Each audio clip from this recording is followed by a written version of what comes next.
I moved to the US to study animation. Eventually landed in LA with a job at Disney for several years and decided to quit and start the studio. Our DNA has always been digital products, but also motion graphic. One of the values of our company is curiosity and experimentation. Absolutely. That is Aradhana Bejarano talking about the Little Labs, an animation and illustration studio she co-founded with her partner in Burbank way back before COVID. Find out what they're up to now and more on this episode of the Los Angeles Design and Dev podcast, recorded at and sponsored by IMA Members Lounge and Social Club in Culver City. Drop by sometime and mention LA Design and Dev for a special offer. Go to IMA Members, that's imamembers.com for more info. Thank you, IMA, and thank you for joining. Let's meet Aradhana. Well, welcome, Aradhana. Yeah, nice to meet you. Good to meet you too. How was traffic? Not too bad, actually. An hour from Santa Clarita, so... Oh, wow, Santa Clarita. That's not too bad at all for LA traffic. That's really good, especially this time of day. Yeah, exactly. Yeah. That's the wrong direction.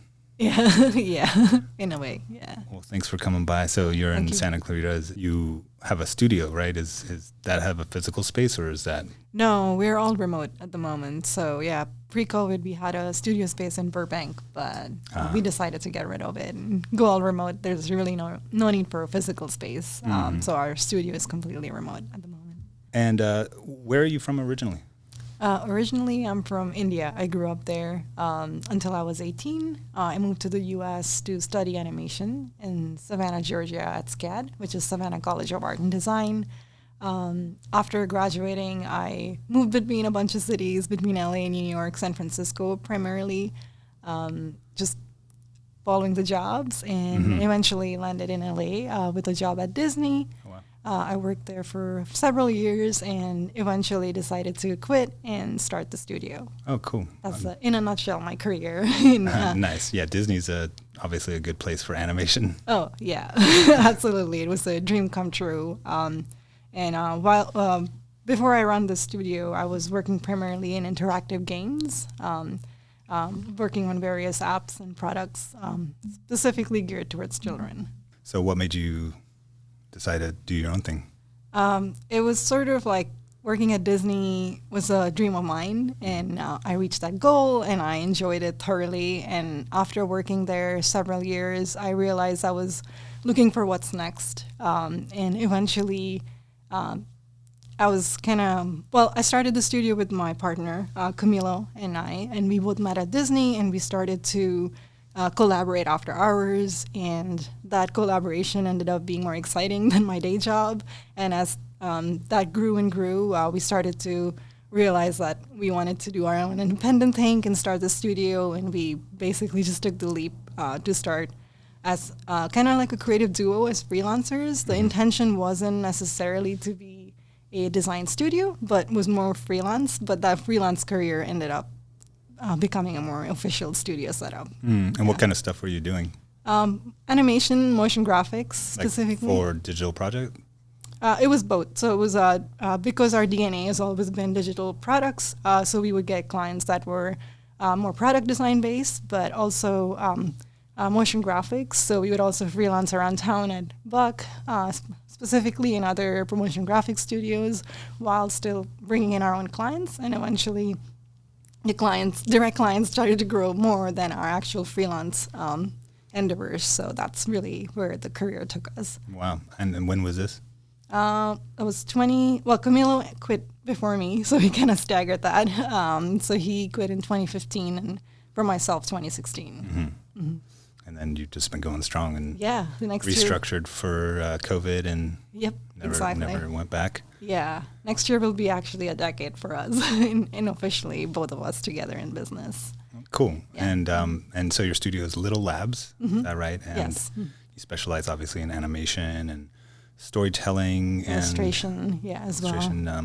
Do you do branding or? Yeah, we do a little bit of branding as well, depending on the project. So it's really, our goal is to blend animation and design and bring the flavor of storytelling with it. So sometimes we'll have brands that need all of those skill sets, but to tell their story in brand. So we'll sometimes do that as well. Yeah. Nice. And you guys just did a rebrand, right? Were you Little Labs before that, or? Yeah, we've always been the Little Labs, but we did a rebrand, just repositioning ourselves, and as business owners, you are growing with the studio in your company, so we're maturing as the company is maturing. So the purpose of the rebrand was to more accurately represent ourselves, we're all about playful craftsmanship, and it's like blending storytelling with animation and design, and we wanted that to come through in our recent rebrand. And you generated some characters of your own, right? Yeah, character design is a big part of our DNA, for sure. And I would say for the rebrand, we did more of an illustration style that kind of represents our brand and personality. We do have a kind of mascot character that is part of our branding slightly, but we also have our own kids IP that we've been building that has a whole set of different characters. But often we'll have clients who come to us specifically for character design.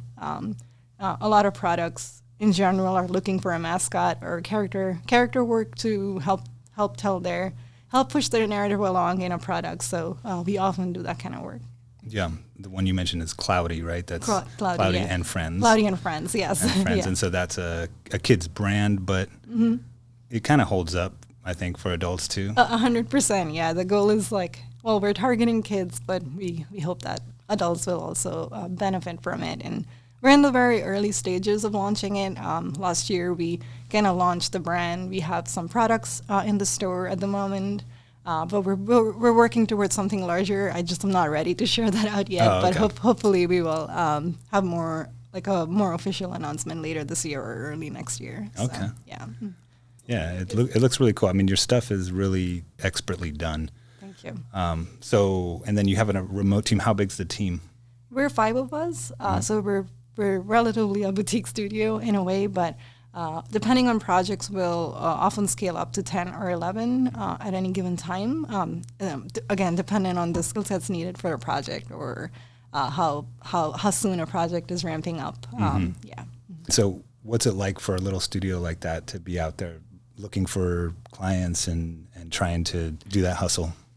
You're always kind of on your toes, looking for the next gig. But we've been in business for, like I was saying, almost a decade at this point. So we definitely have several repeat clients. We've sort of laid a foundation for ourselves that has been great. But given this current economic climate and, with the coming through of AI, we're definitely seeing a sort of slump, especially this summer. We're navigating through that. We've had to be creative in how we're doing outreach and biz dev on our side. That was also part of the rebrand efforts on our end.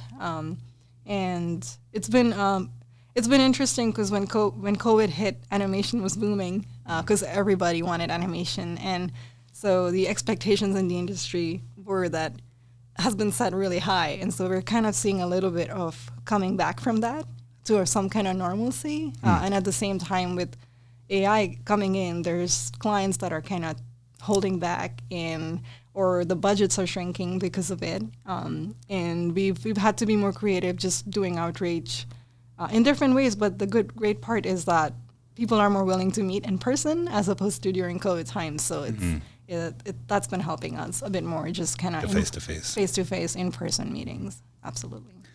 So, like I said, we had Frank on here, and he came from Headspace, and I know that was one of the first brands that I saw that had really did a lot of that animation character sort of stuff really built into their brand. Absolutely. Is there any other standout brands you can think of?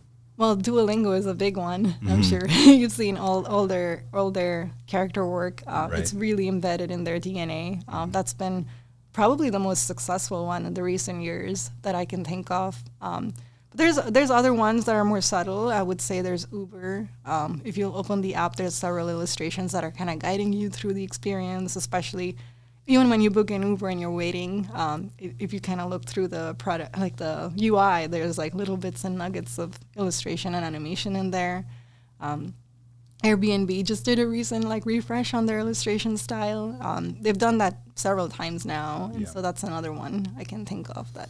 Yeah, and you've got a lot of cool stuff on the website on the portfolio. Is there any standout ones? I mean, there's several, like in standout in terms of product design? Just in terms of, yeah, your own personal connection to it and what you think is really a good example of what you do. Yeah, absolutely. Our kind of work straddles between like helping products and also doing linear kind of storytelling. So I'll maybe call out 2 projects that were recent along those lines that kind of really represent us. The first one would be we did a holiday campaign for Netflix last year. We did I would say like, trying to remember, like 30, 40 second kind of animation that was their banner on their product. And it was an interesting experience because it has to work in so many different dimensions being on that platform. So that was a really exciting project to be a part of on our side. The team was incredible, and it was a really tight deadline, but we made it work. It was like, I believe it was like a month and a half. November or something. Yeah, it was a little early, but they launched before Thanksgiving, so it had to be ready quite early on. And you were collaborating with Jackie Winter Group, right? Yeah, so they're our representative, they're our rep, and they brought in the project for us, but it was Jackie Winter, Netflix, and us. Nice. Yeah. And it was really exciting to see our work on a big platform. Incredible to work on that. And they gave us quite a bit of creative freedom. They had the concept, but it was just a really great collaboration when you get a client in like that. Cool. Yeah. I encourage anyone listening to check out the site and look at all your cool stuff. It's really awesome. Yeah. Thank you. Yeah. I'll also speak to the second project. We did some illustration and animation work for a product called Simply Codes. They're an AI-powered coupon company, and they were looking to kind of implement some gamification in their product. That's pretty popular these days as well, because it's a really great way to incentivize your user base and kind of bring them in, reward them through the process, keep the engagement up in general. So we did a bunch of reward stickers for them that are in-app, but also the celebration screens. So anytime you reach a certain level, you would kind of get this like celebratory moment. So that's also on our website for anyone listening to check on. Yeah, nice. I know you want to talk a lot about like how animation affects people and like their connection with a product. Mm-hmm. How do you feel that adds to a product? So much. It's kind of like feedback that you're interacting with this product, and it gives you a sort of reward or feedback that feels satisfying and gratifying. At the same time, like onboarding onto a product can be pretty boring with just text, and especially these days we're all on social media looking at visuals. It's really, really helpful to have visuals to go along with the text in onboarding, and testing that can really increase your engagement rates and people kind of buying into your products. So that's a huge win in a lot of the projects. That's a key moment to kind of infuse an animation into your product, especially. And I feel like if your brand has a character, it's more of a personality to connect with as opposed to just 100%. A product.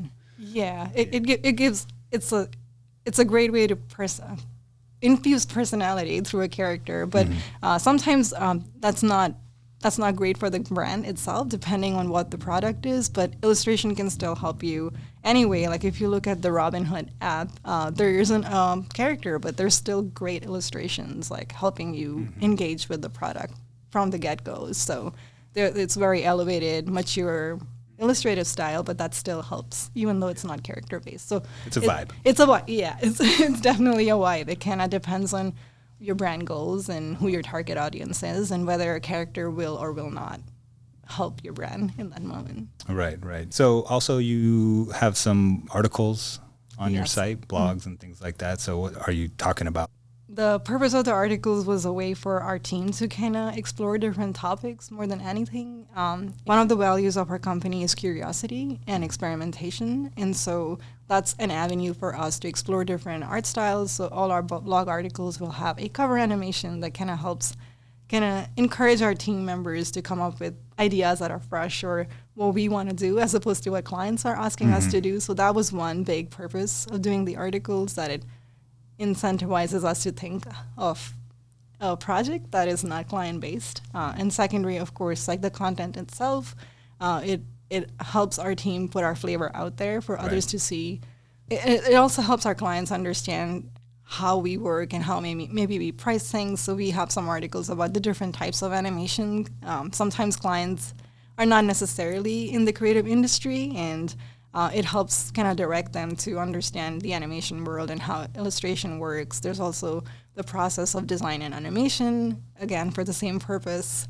And a lot of times we are explaining our brand or where we're coming from as well. And we're starting to explore more in current events in the industry. So we have a kind of lineup of articles coming through later this year.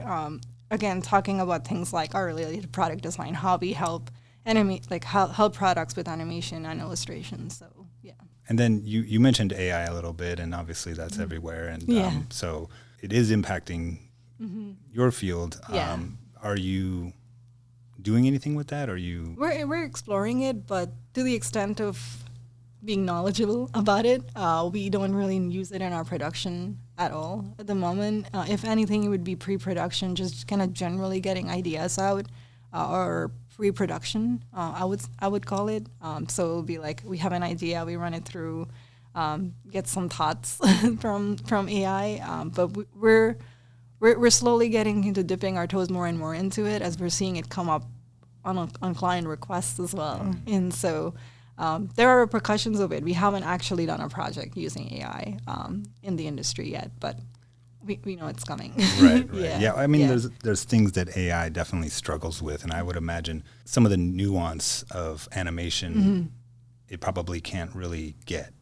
No. Because when you're trying to bring expression and personality using very fundamental shapes and movement, it's there's a lot of subtlety there. So I would imagine that at least at this point, it probably is like nowhere near as good as... Not yet. You'll see clients come up with ideas and kind of show AI created images to us as a starting point, which can be tricky sometimes because they might have a character they designed out of AI and they're like, oh, I want something like this, but it's not one-to-one. You can't, and it doesn't work necessarily for animation. Like you're saying, the nuance is it's not ready for production to begin with or tweaking to the extent that we do, because we'll have several rounds of reviews with the client before an animation is finalized. And as you know, like you've seen your prompting, like it doesn't always get accurate.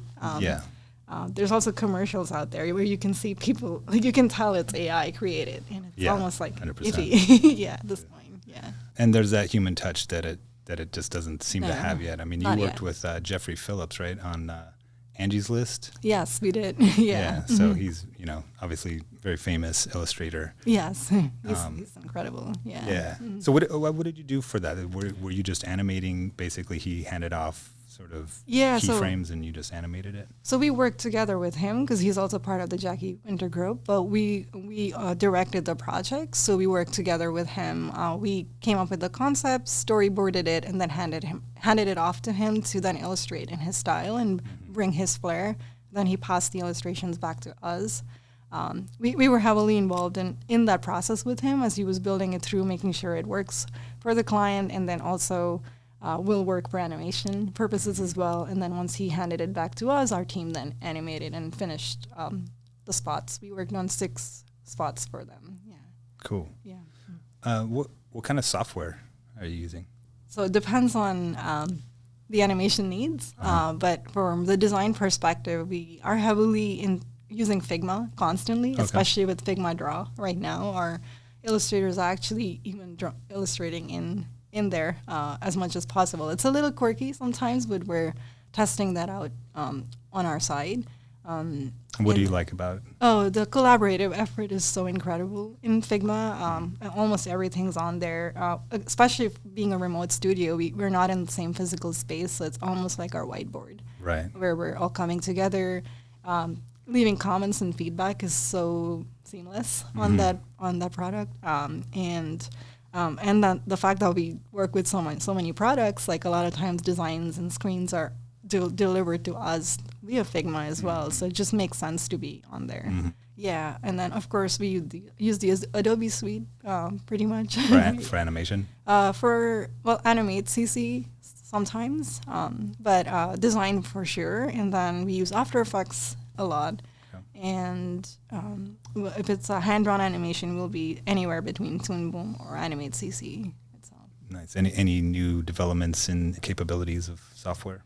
Well, we'll see a lot of AI usage and like plugins and things in After Effects or scripting. So we'll sometimes use AI in coming up with the scripts to make that process faster. So I'm all for that, to make our process faster as well. And then we are also using Rive extensively a lot, especially for primarily for animation in products, because it's very seamless handoff with the developers if they're willing to adopt it and learn it and implement it. It's getting really popular, as you know, even for UI work. I haven't done animation in a while. When I was doing it, it was the Airbnb one. What was that one? Oh, Lottie. It still exists, so we'll work with that as well. Depending again, like I said, kill Lottie. No, they didn't kill Lottie. No, it's still very relevant. Actually, we just delivered a project like last week with it. So Rive has a longer ramp up time, and we actually have an article about it where we compare both. So for anyone interested, I'll have to check that out. Can go in and look at the pros and cons of using either route. Lottie's been around for a while, and developers are used to it, so it's very seamless in that way. But more and more developers are getting interested in using Rive just because it takes some of the work off of their plate. Right, Lottie starts off in After Effects. After Effects, yeah. So you have to know that a little bit.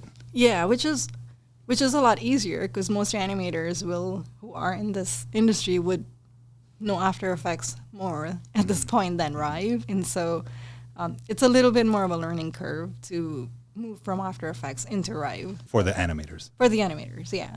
For the developers. Well, them too. We're all learning at the same time because it's a new tool. But at this point, I would say, we're at the tipping point of like people kind of moving over. Yeah. So you are an animator, but now you're also a business owner. Yes, so I'm the creative director at the company right now, so I don't animate quite as much, but my background has been in animation. I was an animator for most of my career. And how do you feel about stepping into the director role?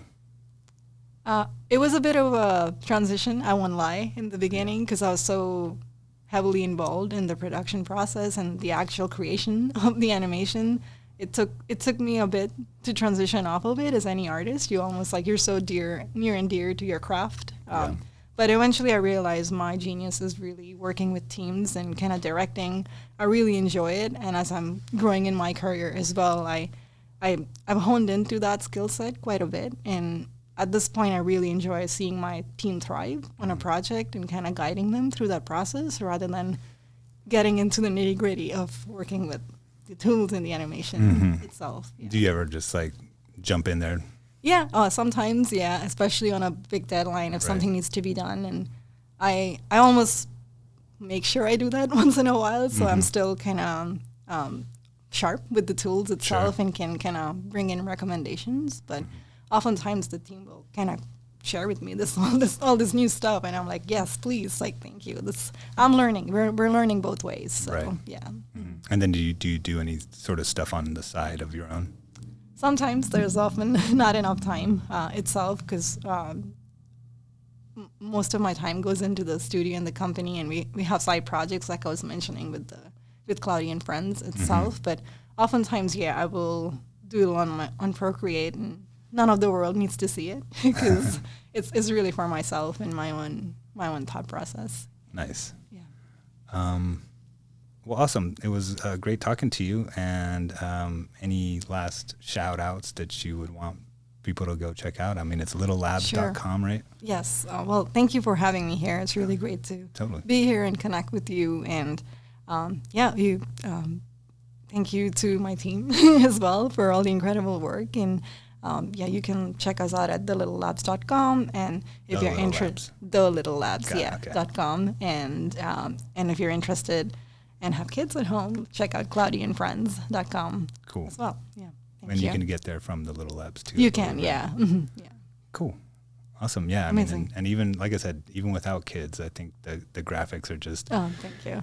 they're cutesy, but they're not like patronizing. Yeah. We wanted to keep it a balance between being edgy and different and also be appealing for kids. Because we don't want it to be sugar, because a lot of the content for children that you see out there is definitely sugar. Like if you have a child watching YouTube, YouTube Kids specifically, it's a lot out there, and it really is like candy. And the purpose of it was to make sure this isn't candy and it's meaningful. Yeah, I mean it's very professional and thoughtfully done. Oh, thank you. Mm-hmm. Yeah. Thank you. Great stuff. Thank you. All right. Yeah. Well, we'll wrap it up there. Perfect. Thank you. That's it for episode 2 of the LADD podcast. Big thanks to Aradhana for coming by to chat and share her story. Find out more at thelittlelabs.com, and definitely go buy some merch at cloudyandfriends.com. This podcast is brought to you by EMA Members Lounge and Social Club in Culver City. Learn more about what's going on over there at EMA Members, that's IMA members.com. And I am Corey Park, signing off for the second episode of LA Design and Dev podcast, streaming on Apple, Spotify, YouTube, and beyond. For all the info or to reach out to me, go to laddpodcast.com. Thanks again for listening. Ciao.